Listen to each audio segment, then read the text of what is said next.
श्रद्धेय संतवृंद, मंच पर उपस्थित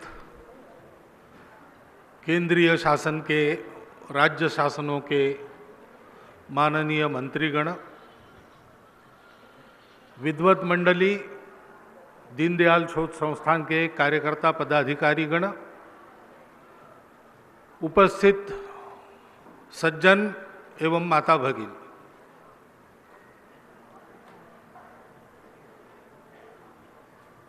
जो तोमर जी ने कहा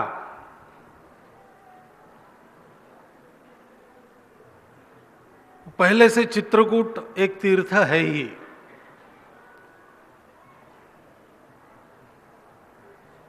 आधुनिक समय में भी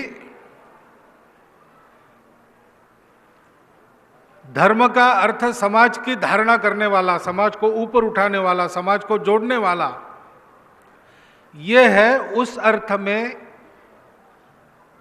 नानाजी की तपस्या और उनके साथ आप सबके उद्यम से आधुनिक अर्थ में भी ये तीर्थ बन गया है।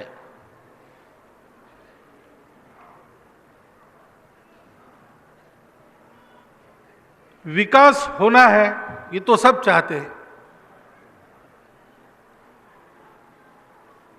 लेकिन विकास होना है तो पहले विकास होना है यानी क्या होना है ये तय करना पड़ता है, जो हर एक का अलग अलग हो सकता है। हर एक का यानी जीव जंतुओं का विकास एक अलग बात है, पेड़ पौधों का विकास एक अलग बात है, मनुष्य का विकास एक अलग बात है। विकास का नाप सबका एक सा नहीं होता है। कोई बच्चा 5वीं 6वीं में पढ़ने वाला साइकिल चलाना सीख लेता है तो हम कह सकते हैं उसका विकास हुआ, उसने एक नई बात सीख ली। लेकिन सर्कस में हाथी भी साइकिल चलाता है तो हाथी का विकास नहीं कहते उसको। पैसे देके टिकट लेकर सर्कस देखने हम जाते हैं और हाथी साइकिल चलाता है तो ताली भी बजाते हैं, लेकिन कोई कहे कि हाथी का विकास साइकिल चलाना है तो हम उसको मान्य नहीं करेंगे। हाथी तो जंगल का प्राणी है, वो जंगल में स्वतंत्र रूप से रहे, फले फूले, यही उसका विकास है। और इसलिए जब भारत के विकास की हम बात करते हैं तो भारत के लिए भारत के विकास का कुछ अर्थ है। अमेरिका के विकास का अर्थ और भारत के विकास का अर्थ एक सा नहीं होता। सर्वत्र इस प्रकार की दृष्टि लेकर विकास का विचार होना चाहिए।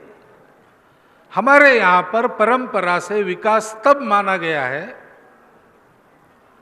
जब विकास एक साथ सबका होता है और जब विकास केवल एक अंग का नहीं होता, सभी का होता है। मनुष्यों के हाथ में पैसा बढ़े, यह विकास का केवल एक पहलू है। पैसा बढ़ने के साथ साथ नीतिमत्ता बढ़नी चाहिए, नहीं तो हमारे यहां विकास नहीं मानते।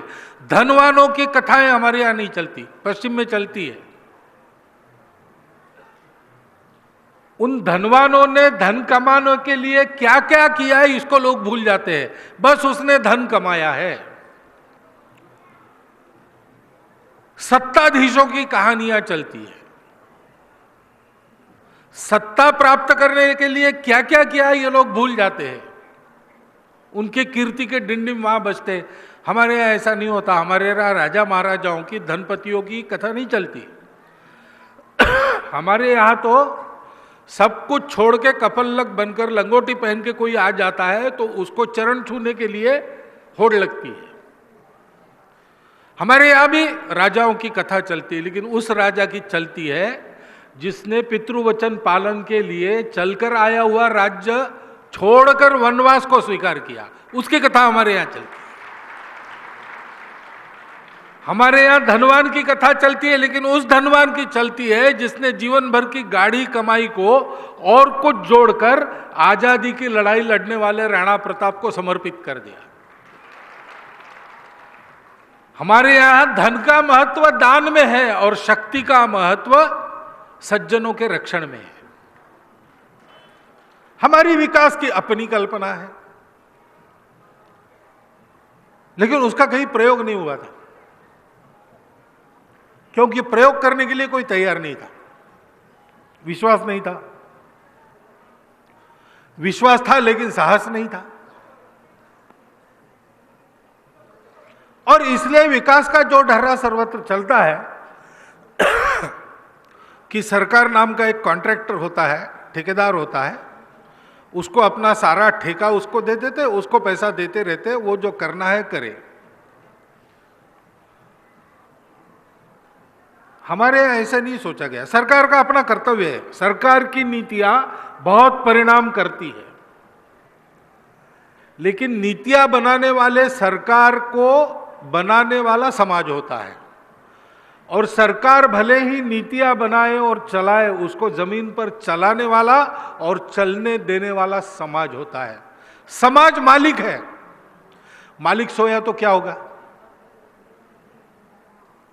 एक भला आदमी था देहात में, बहुत परिश्रम करता था, जमीन भी थी उसके पास 30-40 एकड़, पानी की व्यवस्था भी थी, इसलिए अच्छी खेती, परिश्रम करता था, खेती अच्छी होने लगी, वैभव बढ़ने लगा। धान की खेती करता था, धीरे धीरे एक राइस मिल भी उसने डाल दी, एक डेयरी भी खड़ी कर दी, कई प्रकार के उसने और ऐसे अपने कारोबार खड़े करके, और आदमी भी अच्छा था तो सबको देता भी था, तो संपत्ति भी मिली, कीर्ति भी मिली। 4 लोगों को पूछेंगे तो लोग हाथ जोड़ते थे कि बड़ा पुण्यात्मा है। ऐसा वो बहुत यशस्वी, और इसको इकलौता एक बेटा, बूढ़ा हो गया तो उसको लगा कि अब धीरे धीरे बेटे को सब देना चाहिए, तो बहुत जतन से, बेटा भी अच्छा सच्चील बेटा था, सीखने वाला था, पिताजी ने सिखाया, उसने सब सीख लिया। एक दिन उसके हाथ में सारा सौंप कर पिताजी निवृत्त हो गए, और 2-3 वर्षों के बाद भगवान को प्यारे हो गए, पिताजी चले गए और लड़के पर सारी जिम्मेवारी। उसने सब सीखा था अच्छी तरह से, लेकिन क्या हुआ पता नहीं, पिताजी के जाने के बाद धीरे धीरे सारा कारोबार घटने लगा। 2-3 वर्षों में सब बैठ गया। अब ये बारी आ गई कि राइस मिल को बेच दिया जाए, 30 एकड़ जमीन में से आधी जमीन को बेच दिया जाए, ऐसी स्थिति में पहुंच जाएंगे 1 आध साल में। वो बड़ा चिंतित था, सब उपाय करके देख लिए, विकास नहीं हो रहा था, तो फिर टोने टोटके करने लगा। मनुष्य अपने पुरुषार्थ को जब हार जाता है तो फिर इधर उधर की बातों में भी मन लगाता।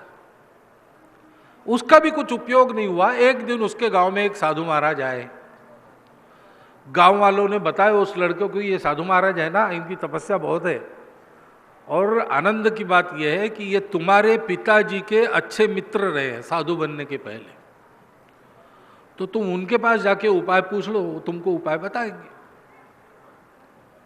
उसने कहा ठीक है।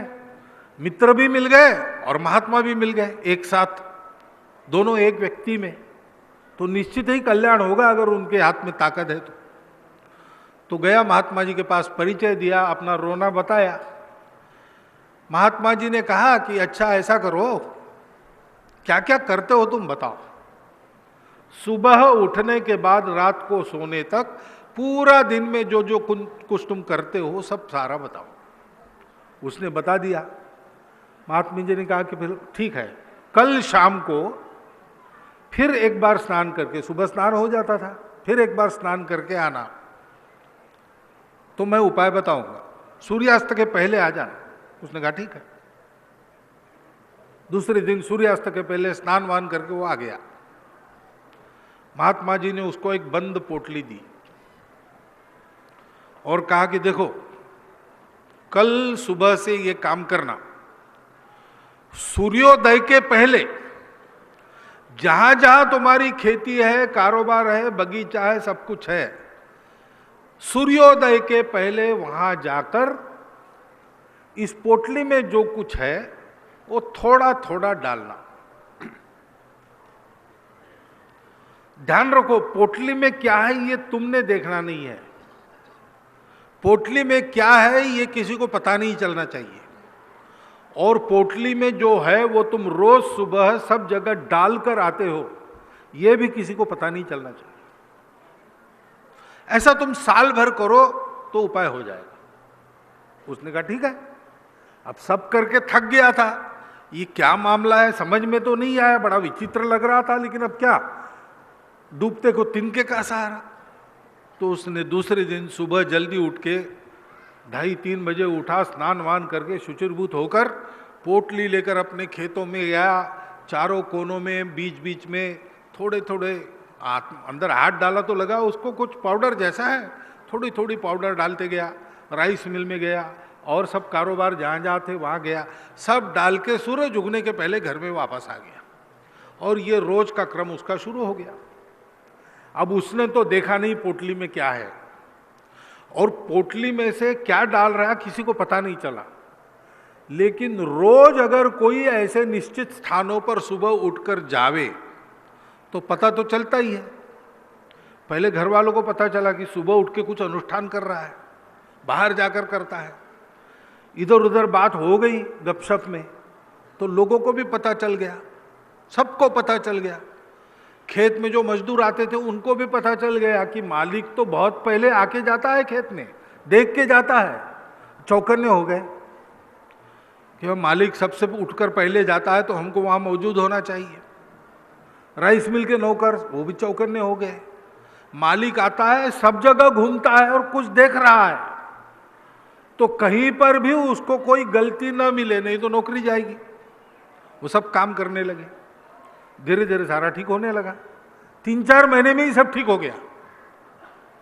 अगले साल महात्मा जी फिर आए, ये बहुत सारे फल फूल धन धान्य लेके उनके पास पहुंचा, आदर पूर्वक उनकी पाद्य पूजा की, ये सारा उनको दिया। उन्होंने कहा मुझे नहीं चाहिए, तुम बांट दो लोगों में।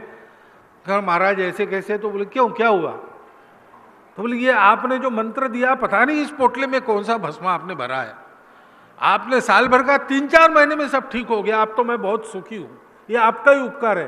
तो बोले नहीं, मेरा उपकार नहीं है, ये सारा बांट दो लोगों में,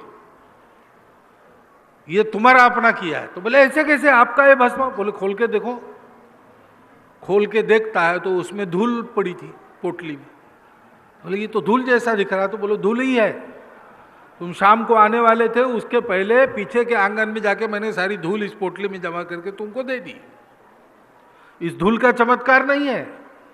मैंने तुमको दिन भर क्या करते हो पूछा तो पता चला कि तुम्हारे पिताजी सुबह 4 बजे उठकर काम में लग जाते थे, तुम 7 बजे उठते हो।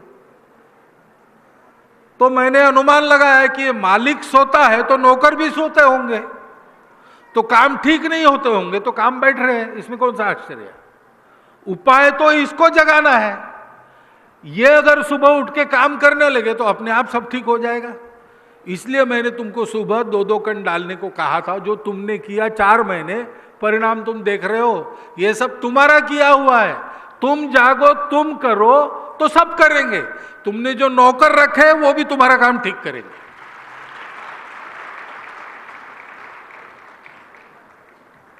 नाना जी ने क्या किया? यही किया। और क्या किया? सरकार पहले भी थी, योजनाएं पहले भी थी, आज भी है, योजना है, कल भी रहेगी, योजनाएं भी रहेगी। समाज भी पहले ही था, हम सब यही कर रहने वाले हैं। नाना जी बाद में आए यहां रहने के लिए, लेकिन नाना जी ने हमको जगाया। हमारे यहां पर समाज जाग के अपना विकास कर लेता है। बाकी जगह क्या होता होगा पता नहीं। अपने पुराणों में तो ऐसा है कि द्रौपदी का चीरहरण हो रहा था, भगवान कृष्ण सर्वसमर्थ थे, द्वारका में उनको तुरंत पता चला कुछ हो रहा है गड़बड़। वहीं से अगर अपनी भ्रुकुटी टेढ़ी कर देते थे तो एक क्षण में सारा कौरवकुल भस्म होने की ताकत उनकी थी। लेकिन उन्होंने ऐसा नहीं किया, उन्होंने इज्जत बचाई वस्त्र देकर। यह कृपा है भगवान की। लेकिन वो तब तक आए नहीं जब तक पांडव शमी के पेड़ से अपने शस्त्र उतारकर धर्म के लिए लड़ने के लिए सिद्ध नहीं हुए। और उसके बाद भी लड़ना तो पड़ा पांडवों को, इन्होंने केवल उनका रथ चलाया। जिसकी लड़ाई उसी को लड़नी पड़ती है। भगवान भी तब सहायक होते हैं जब हम अपना काम करने लगते हैं। नानाजी ने यही किया, ग्राम समितियां बनाई, एक सरकार है, उसकी योजनाएं हैं, ग्रामीणों को उसका ज्ञान नहीं रहता, ज्ञान देना शुरू किया, उसके लिए करो, पहले अपने गांव को झगड़ा कलह मुक्त बनाओ, व्यसन मुक्त बनाओ, साक्षर बनाओ। समाज को जगाना है तो समाज को जगाने का काम भी समाज से होने चाहिए। तो जो बाकी समाज है, जो थोड़ा सा विकसित संपन्न समाज है, वहां के लोगों ने, क्योंकि यह समाज भी अलग समाज है क्या, यह अपना ही समाज है, और इसलिए वहां से समाज शिल्पी दंपति आई। लोग कहते हैं हम समाज का काम करते, समाज का काम करते यानी किसका काम करते, हम ही समाज है। समाज का काम कोई उपकार नहीं है समाज पर, हम अपना काम करते हैं। माता पुत्र का लालन पालन करती है, हम कहते हैं माता के बड़े उपकार है, माता समझती है क्या, वो कहते हैं मेरे अपनों के लिए किया। पुत्र भी कहता है, बड़ा होकर अपने माता पिता को सुख में रखता है, माता पिता कहते हैं कि बड़ा अच्छा पुत्र है, वो कहता है अच्छा क्या है, स्वाभाविक बात है, आप हमारे अपने हैं, आपको अच्छा रखना हमारा काम है। नानाजी भी कहते थे सार्वजनिक कार्यकर्ता को अपना काम करना नहीं होता, वो अपनों के लिए काम करता है। क्यों राजनीति में सारे पद प्रतिष्ठा का लाभ मोह छोड़कर 60 साल हो गए, नानाजी यहां रहने के लिए आए, और उन्हें गोंडा में गए पहले, फिर यहां आए और 5 जगह पर पहले काम शुरू किया भारत में। किस लिए शुरू किया? उनको यह पता नहीं था कि हम लोग उनकी पुण्यतिथि पर इतने बड़े मेले करेंगे, उनका स्मरण करेंगे, और पता होता तो भी उसकी आशा से उन्होंने थोड़ी किया, उन्होंने तो अपनों के लिए काम किया।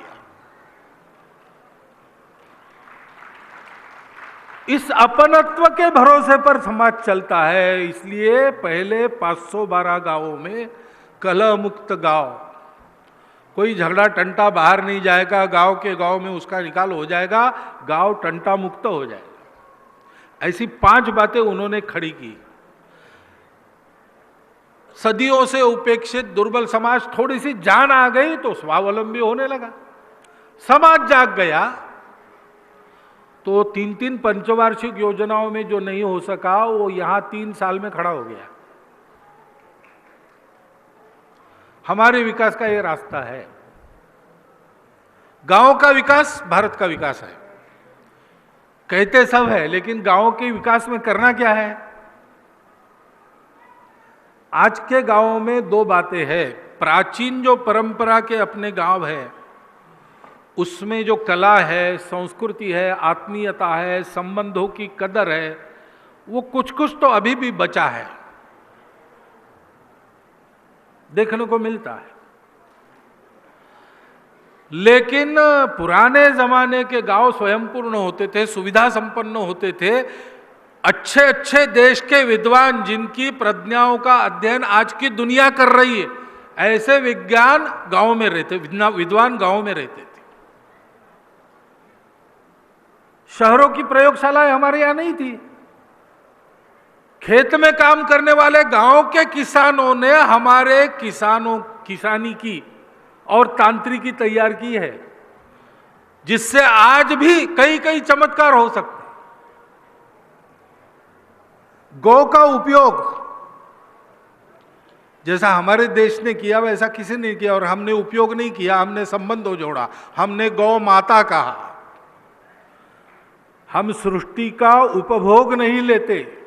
जैसे बालक माता का दूध पीता है, वैसे हम सृष्टि से जीवन के लिए आवश्यक लेते हैं और अपनी शक्ति को सृष्टि के परिवर्धन के लिए लगाते हैं, क्योंकि हम संबंध जोड़ते हैं।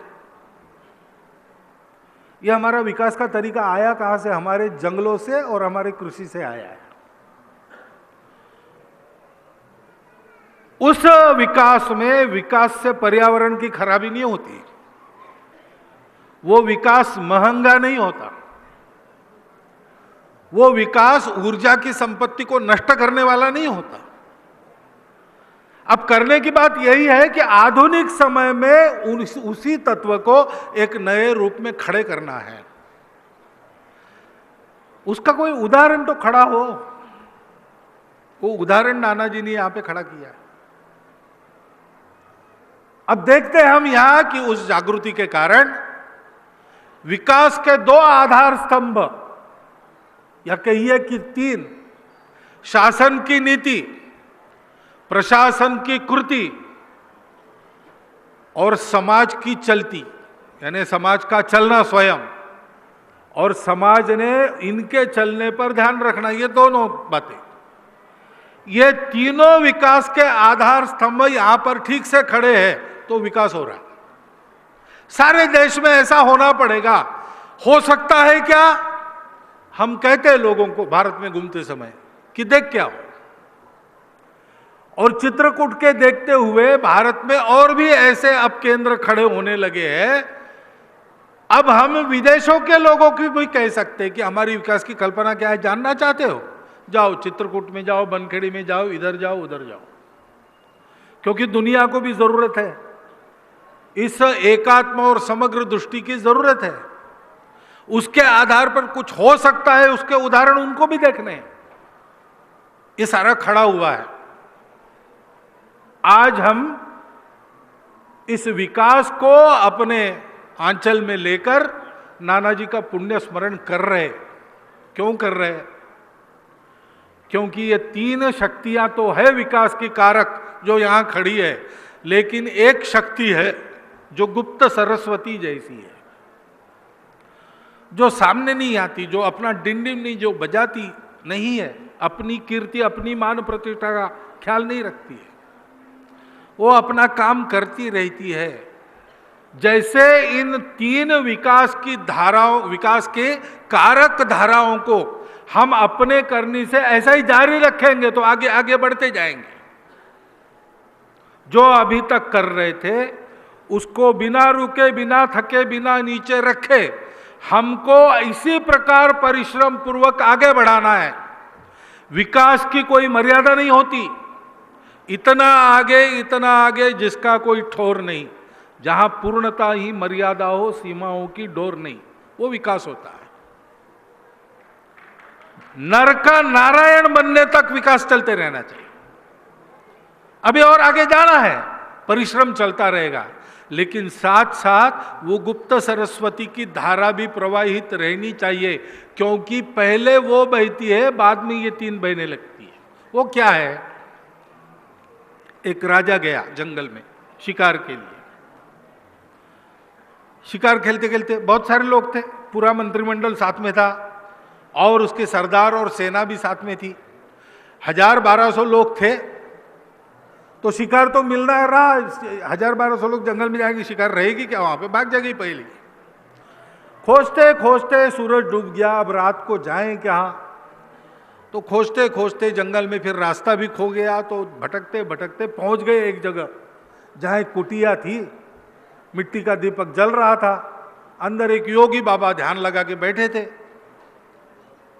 राजा नम्रता पूर्वक गए, हाथ जोड़कर बैठ गए वहां। योगी बाबा का ध्यान खुला, उन्होंने देखा, देख के ही पहचान लिया कि राजा हो। हाँ, कैसे आए हो? कहा महाराज रास्ता भी भटक गए, देर भी हो गई, बहुत थक गए हैं जंगल में भटक के, कुछ आश्रय की व्यवस्था हो जाए, भोजन पानी की व्यवस्था हो जाए, खोज रहा हूँ। रास्ते में आपकी कुटिया दिखी, इसलिए दर्शन करने के लिए आया। आपको कोई रास्ता पता है ऐसे स्थान पर पहुंचाने वाला? उन्होंने बोला तुमको अब कहीं जाने की आवश्यकता नहीं, वो सामने दिख रहा है ना, वृक्ष लगे हैं, वो लगाए हुए वृक्ष है, एक बगीचा है, तुम वहां चले जाओ, तुम्हारी सारी व्यवस्था हो जाएगी। तो थोड़ा 2-3 फरलांग राजा सेना सहित चला गया। जैसे उस बगीचे में प्रवेश करता है, लोग आ गए दौड़ के, सेवक आ गए, ठंडा पानी गर्म पानी लेके गर्म पानी से पैर धोए, सबको पानी पिलाया, गुड़ की डली खिलवा कर बाद में, और फिर कहा कि 1-आधा घंटा आप विश्राम कर लीजिए, भोजन की व्यवस्था हो रही है। आने के बाद तुरंत सारा हो गया भोजन का, बहुत अच्छा सुग्रास भोजन आराम से करके राजा ने रात भर विश्राम कर लिया। सूरज उगते ही सेना तैयार हो गई, बाहर निकली, वापस कुटिया में गई। योगी बाबा बैठे थे, प्रणाम किया। राजा ने कहा बहुत अच्छी, ये व्यवस्था किसकी बनाई है? तो बोले कि ये मेरी ही सिद्धि है, यहाँ बैठा हूँ और इसलिए। तो बोले इतनी वहाँ अच्छी व्यवस्था होती है और आप यहाँ एक खपरेल की कुटिया बनाकर तपस्या में रत हो, खाने का कोई ठिकाना नहीं, कुछ नहीं, आप इतनी असुविधा में क्यों रहते हो? आप वहां क्यों नहीं रहते बगीचे में? आपकी खातिर हो जाएगी रोज। उन्होंने कहा देखो, हम खपरेल की कुटिया में रहकर आधा पेट रहकर साधना करते ना, इसलिए ऐसी बगीचा बनता है, नहीं तो नहीं बनता। हम ऐसे हैं इसलिए वहां ऐसा है। ये तपस्या यहां पर हुई है। पद मान प्रतिष्ठा सब छोड़कर नाना जी ऐसे जाकर बैठे, कुछ साल गोंडा में बैठे, बाद में चित्रकूट में आकर बैठे और यहां उन्होंने तपस्या की। उस तपस्या में उनके साथ हमने भी उनके जितनी नहीं, लेकिन जितनी हमसे हो सकती थी उतनी तपस्या हमने सब नहीं की। सामूहिक हमारी तपस्या हो गई, इसलिए यहां पर जंगल में नंदनवन खड़ा हम कर पा रहे हैं। ये तपस्या की गुप्त सरस्वती जारी रहे, इस प्रकार हम सब लोग बनते रहे, हमारी नई पीढ़ी को भी इस प्रकार विचार वाले और कृति वाले बनाते रहे, ये भी काम साथ साथ चलता रहे, इसकी आवश्यकता है। विकास में आपको क्या कठिनाई आ रही, आपके मन में कौन से प्रश्न हैं, सरकार उसके लिए क्या करेगी, प्रशासन उसके लिए कैसा चलेगा, ये संवाद आपका हो गया। मैं न प्रशासन में हूं न शासन में हूं, समाज में रहता हूं, लेकिन मैं काम करता हूं कि लोग ऐसे बने कि जो तपस्या करने से पीछे ना आए, चाहे जितनी कठिन परिस्थिति लगती हो, चाहे जितनी बात विपरीत लगती हो, लेकिन विवेक बुद्धि से जिस गंतव्य को हमने मान लिया है कि इसको करना है, उसकी ओर इंच इंच पूरी शक्ति लगा के बढ़ते रहना, तो फिर एक न एक दिन जैसा स्वप्न में देखा था वैसे ही सब हो रहा है। ये दृश्य भी मनुष्य को अपने जीते जी देखने को मिलता है। इस आत्मविश्वास के साथ यहाँ पर जो तपस्या नाना जी ने प्रारंभ की है, सभी संत महात्माओं के आशीर्वाद से, आप सब लोगों के परिश्रम से जो आगे चल पड़ी है, वो आप लोगों का आशीर्वाद और हम सब लोगों का परिश्रम ऐसा ही बनता रखने का दायित्व हम सब लोगों का है। नाना जी के स्मरण के साथ अपने इस कर्तव्य बोध का स्मरण आज हम सब लोग मन में लेकर जाएं, इतनी ही एक प्रार्थना आपके सामने रखता हूं और मेरे 4 शब्द धन्यवाद सहित पूर्ण करता हूं।